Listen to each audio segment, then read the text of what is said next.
గోవింద గోవింద గోవింద గోవింద. చూడండి, మా దేంగడపలోని రథసప్తమి రోజున వెంకటేశ్వర స్వామివారి రథాన్ని లాగుతున్నారు భక్తులందరూ. స్వామివారు దర్శనమిస్తున్నారు భక్తులందరికీ. ఇంత చక్కటి అవకాశం కలిగిన చూసిన భక్తులందరూ ఎన్నో జన్మ పుణ్యం చేసుకుంటే కానీ అలాంటి స్వామివారి దర్శనం పొందగలుగుతారు. గోవింద అన్న నామం ఇంత అమృతమైనదో, మనమంతా ఎంత అదృష్టం చేసుకుంటే కానీ వెంకటేశ్వర భక్తులుగా జన్మించాము. సో ఈ దేంగడపలోని స్వామివారి రథాన్ని లాగుతూ ఉన్నారు భక్తులందరూ. సో ఏటా ప్రతి సప్తమి రోజున ఇక్కడ దేవుని కడపలో బ్రహ్మోత్సవాలు జరుగుతాయి. రథసప్తమి రోజున బ్రహ్మాండమైన రథసప్తమి జరుగుతుంది. నేను చిన్నప్పటి నుంచి నీకు రథసప్తమి వెళ్తూ చూస్తూ వస్తూ స్వామివారి దర్శించుకోవడం అయితే జరుగుతూ వస్తుంది. సో రథసప్తమి రోజున దేవుని కడపలో చాలా ఫేమస్, అసలు మామూలు లేదు అసలు. ఎందుకంటే పెద్ద రథం అది. అసలు ఇంత రథం ఎప్పుడు మీరు చూసుకుంటూ చెప్పలేం. కానీ మేమైతే అసలు మా కడప జిల్లాలోనే ఇంత పెద్ద రథం అయితే నేనైతే ఇంతవరకు మా కడపలోని రథసప్తమి రోజున వెంకటేశ్వర స్వామి రోజున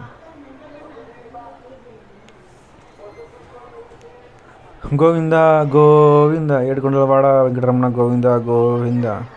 మనము ఎట్టి బాధలో ఉన్నా, ఎటువంటి కష్టాలు ఉన్నా ఒక్కసారి గోవింద అనుకుంటే అసలు ఎంత పీస్ ఆఫ్ మైండ్ ఉంటుంది, అసలు మనశ్శాంతి ఉంటుంది.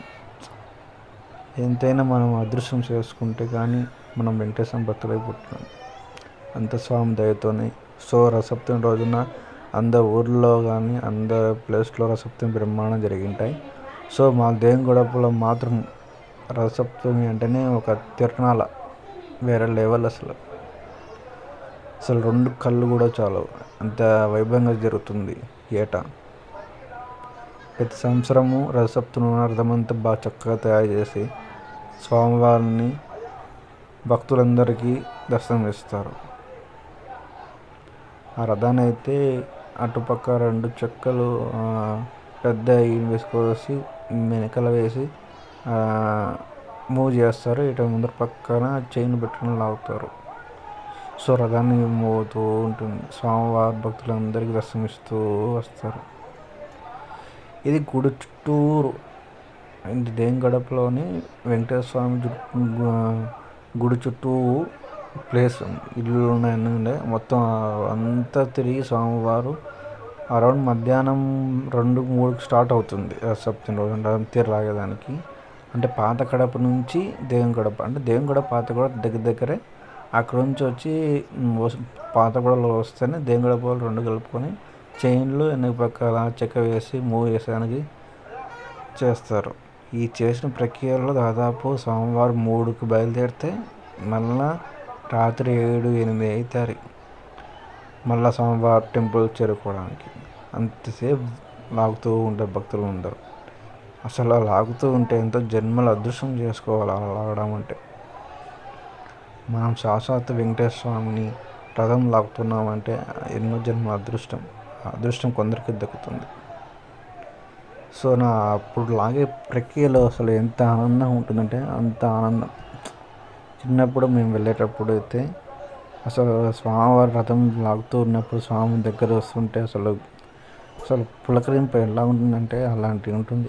అలాంటి అనుభవం నాకైతే వెంకటేశ్వర స్వామి చూస్తేనే దొరుకుతుంది. ఎంతైనా గోవింద గోవిందని. సో ఏడుకొండలవాడ వెంకటరమణ ఆపదవాడ అన్నాక గోవింద గోవింద. సో ఈ వీడియో భక్తులందరూ చూస్తారని, నా యూట్యూబ్ ఛానల్ సబ్స్క్రైబర్స్ చూస్తారని ఉద్దేశంతోనే ఈ వీడియో మీతో పోస్ట్ చేస్తున్నాను. చూడండి ఎంత చక్కగా, ఎంత అలంకారం చేస్తారో చూడండి రథాన్ని. అంత చక్కని అలంకారంతో భక్తులందరూ స్వామిని గోవింద నామాలతో రథాన్ని మూవ్ అవుతూ ఉంటే చెప్పలేని ఆనందం. అసలు ఊహించుకోలేనంత ఆనందం. గోవింద నామమే అంటే ఎంత గోవింద నామమే. ప్రశాంతంగా స్వామివారి దర్శించుకోవడం అయితే జరిగింది భక్తులందరూ. రథాన్ని లాగుతూ స్వామివారు అందరికీ దీవెనలు ఇస్తూ ముందుకు వెళుతూ వచ్చారు. ఇట్లా మా అద్దెంగడపలోనే జరుగుతుంది ప్రతి సంవత్సరము రథసప్తమి రోజున. సో ఇలా గోవిందనామాలతో మొత్తం దేవుని గడప అంతా పులకరిసిపోతుంది. సో నా వీడియో నచ్చితే లైక్ చేయండి, సబ్స్క్రైబ్ చేసుకోండి. So thank you for watching my video. ఏడుకొండలవాడ వెంకటరమణ గోవింద గోవింద, ఆపదలవాడ నరసక Govinda Govinda. Thank you for watching my video.